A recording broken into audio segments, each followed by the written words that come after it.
លោកសាស្ត្រចាត់ខ្ញុំមានអត្ថបទពីពេលមុននៅកញ្ចុងហ្នឹងលោកសាស្ត្រចាត់មានប្រសាសន៍ថាវិធីដែលកំទេចបំផ្លាញក្បួនខ្នាតដើមហ្នឹងគឺថាលោកសាស្ត្រចាត់បានចងក្រងជារបៀបត្រឹមត្រូវទាំងអស់មិនមែនចេះតែថាទេក៏ប៉ុន្តែលោកសាស្ត្រចាត់មានប្រសាសន៍នៅកញ្ចុងថាមុននឹងយល់របៀបកំទេចរបស់គេហ្នឹងទើបយល់ថាកម្ពីខ្មែរហ្នឹងមានស្អីសិនលោកសាស្ត្រចាត់អាចបំភ្លឺចំណុចត្រង់ហ្នឹងបានទេសក្តីទាំងប្រមាណហ្នឹងវាជាប់មកការជួបប្រទេសមួយកម្ពីពីក្រៅមកចូលក្នុងស្រុកយើងហើយដែលខ្មែរហ្នឹងក៏មានកម្ពីខ្មែរដើមរបស់ឯងមួយអញ្ចឹងដែរបាទដែលមិនមែនគ្រាន់តែជាជឿលើពលឹងនិយមអានិមិសអីប៉ុណ្ណឹងទេប៉ុន្តែមានចងក្រងជាលទ្ធិហ្នឹងគឺទស្សនៈគឺជាសាសនៈគឺសាសនាមួយតែម្ដងប៉ុន្តែគាត់ថាសាសនាខ្មែរដើមហ្នឹងមិនទទួលមិនជឿថាមានអង្គមួយអស្ចារ្យអច្ឆរិយៈខ្លាំងពូកែបង្កើតទឹកបង្កើតដីបង្កើតមនុស្សជាម្ចាស់លោកសកលលោកទាំងអស់ហ្នឹងគឺអតិទេពហ្នឹងហើយខ្មែរហ្នឹងគឺដាច់ខាតអត់ជឿលើអតិទេពហ្នឹងទេបាទលើយើងហ្នឹងទេធម្មតាទូទៅកន្លែងណាដែលថាមានសាសនាអានឹងតែងតែមានជំនឿជឿលើអតិទេពនឹងជាតារាមបាទនៅក្នុងសាសនាគ្រីស្ទសាសនាអ៊ីស្លាមហិណ្ឌូយូដាអ៊ីសរីនឹងក៏ដោយគឺតែងតែផ្ដេកផ្ដួលលើគោលធំមួយនឹងគឺអតិទេពនឹងឯងដែល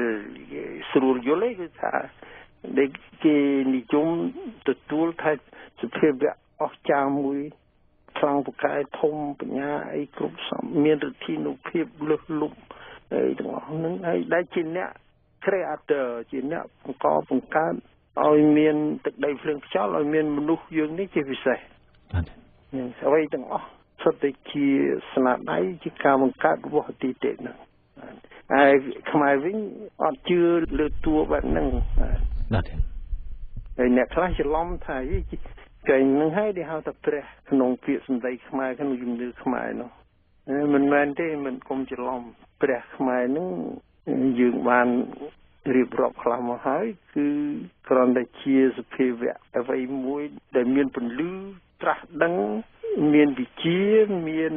អ្វីក៏ដោយប៉ុន្តែសុទ្ធតែឲ្យយកពន្លឺនឹងមកបំភ្លឺឲ្យឃើញពិតឃើញសច្ចៈឃើញវាទៀងត្រង់ត្រឹមត្រូវនឹងហើយដែលហៅថាព្រះគឺនៃហ្នឹងមាននៅក្នុងពាក្យព្រះជាខ្មែរហ្នឹងគឺពោសម្រាប់តួខ្យល់សម្គាល់បុព្វហេតុអ្វីដែលប្រដងផ្ដើមឡើងហើយដែលចេះតែបង្កើតតទៅទៀតពោហ្នឹងដាក់នៅមុខរះគឺបុព្វបត្តិក៏បានហៅថា prefix ហ្នឹងគឺអ្វីដែលធ្វើឲ្យរះគឺថាឲ្យមានពន្លឺឲ្យជ្រះឲ្យស្រឡះនឹងឡើងនឹងព្រះខ្មែរអត់មានឈ្មោះហើយអត់មានមុខងារជាអ្នកបង្កើតទឹកដីភ្លើងខ្យល់មនុស្សសត្វលោកយើងនេះទេហើយមិនមែនជាក្រុមចាំចោតប្រកាន់ឬក៏កាត់សក្តីដាក់ទោសនៅនេះដាក់ទោសនៅនោះឬក៏ឲ្យរង្វាន់ថាឡើងទៅឋានសួគ៌ឬដាក់ទោសឲ្យចុះនរកអីហ្នឹងគឺអត់សោះព្រះខ្មែរហ្នឹងអត់មានឈ្មោះទេមានគ្រាន់តែជាដូចខ្ញុំនិយាយគឺថាធាតុឬសភាវៈអច្ឆរិយៈមួយដែលមានក្នុងគំនិតចិត្តជំនឿរបស់មនុស្សហ្នឹងហើយជាគំរូជាគ្រូជាបង្គោលជាអ្វីសង្ខេបទាំងអស់តម្លៃដែលតកតងទៅនឹងចំណេះចេះដឹងភ្លឺស្វាងភ្ញាក់រលឹកទៀងត្រង់ត្រឹមត្រូវយុត្តិធម៌អីទាំងអស់ហ្នឹងបាទហើយដល់សាសនាខ្មែរដើមមិនជឿនៅអតិទេពនឹងអញ្ចឹងហើយទៅជាមកជឿឬមកកាន់គ្រូទាំង5នឹងទៅវិញហើយមែនតើគឺសាសនាដែលកាន់គ្រូសាសនាជីនឹងយើងកុំភ្លេចរំលឹកអ្នកដែលកាន់សាសនាជីនឹងរំលឹកថាឈ្មោះគេហៅថាជាអ្នកជីបាទហើយបើសិនជាគាត់មានចំណាស់បន្តិចប្រុសហ្នឹងគេហៅតាជីបាទណាហើយលោកយក ជីហើយតានឹងយកមកដាក់ផ្លាស់ពីមុខពីក្រោយទៅជាតាជីទៅជាជីតាណាបាទហើយបើស្រីវិញគឺដូនជីដូនជីឃើញទេណាបាទលើធំទៅទៀតហៅមេជីហើយរហូតដល់đếnអ្នកវិញថាវាមាននៃតំណាងវិភាវៈអស្ចារ្យអាចារ្យៈដែលជាអ្នកឲ្យពន្លឺពំភ្លឺមើលរក្សាតម្លៃសុចរិតទៀងត្រង់ឲ្យហ្នឹងហៅព្រះជីបាទ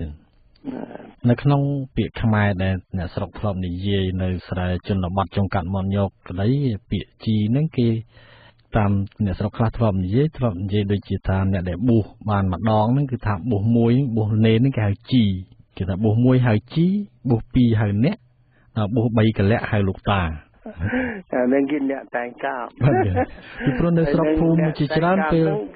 នៅស្រុកភូមិជាច្រើនហ្នឹងគឺថាបួសនេនតែសឹកពីបួសនេនមកគេហៅជីហើយអានឹងនៅក្រោមគេបាទទៀតជីអីចឹងទៅគឺពុទ្ធសាសនាគេឈ្នះហើយគេត្រួតពីលើฉะนั้นនឹងឋានៈនឹងគឺនៅក្រោមគេបងអស់តូចតាចនៅឡើយដូចថាលោកនេនឬក៏នៅក្មេងឡើយហ្នឹងគឺនៅមិនតាន់ដល់ទៅជាសម្ពុទ្ធញ្ញាណត្រាស់ជាពុទ្ធអីហ្នឹងគឺអត់ដល់ថ្នាក់លើគេនោះទេបាទហើយហ្នឹងបានជាអ្នកតែងសេចក្តីហ្នឹងឲ្យយល់ឆាប់ហើយប្រើពាក្យកាប់ខ្លួនចឹងទៀតទៅហ្នឹងផ្សំទាំងសាសនាជីអ្នកជីទាំងវិខុសង្ឃអីនឹងហូរហាយចឹងទៅព្រោះទៅប៉ុន្តែមិនមែនជាការពិតទេមិនទេដូច្នេះក្នុងន័យហ្នឹងមានន័យដូចជាថាបង្អាប់បង្អោនគ្នាវិញទៅទេណាបាទបង្អាប់បង្អោនគ្នាវិញទេអូបាទហើយផ្ទុយទៅវិញបើយើងមើលក្នុងរាជពងសាវតាអានេះយើងឃើញថាមានកិច្ចការអីធំក្នុងស្រុកស្ដេចហ្នឹងតែងតែតាមបាគូដែលគេនៅកម្មការរឿងប្រទេសជាតិហ្នឹងគឺគេតម្រូវឲ្យមានការប្រជុំសួរយោបល់មានការអនុម័តមកពីអ្នកសាសនាធំទាំង3ហ្នឹងគឺពួកព្រាហ្មណ៍ពុទ្ធសាសនាហើយនិងសាសនាជីបាទនឹងគេរាប់ក្នុងរាជពងសាវតាហ្នឹងគេរាប់ថាក្នុងនៅក្រុមជំនុំនោះមានព្រាហ្មណ៍មានសមណៈឬក៏សង្ឃរាជហើយនឹងជីមេជីនឹងដែរបាទរហូតមកដល់ចុងក្រោយហ្នឹងក៏នៅតែមានកាន់ឲ្យតម្លៃទៅមេជីនឹងដែរបាទបណ្ឌជីនោះជីថ្នាក់លើទេណាបាទនឹងជីថ្នាក់លើទេមិនទូទៅទេបាទ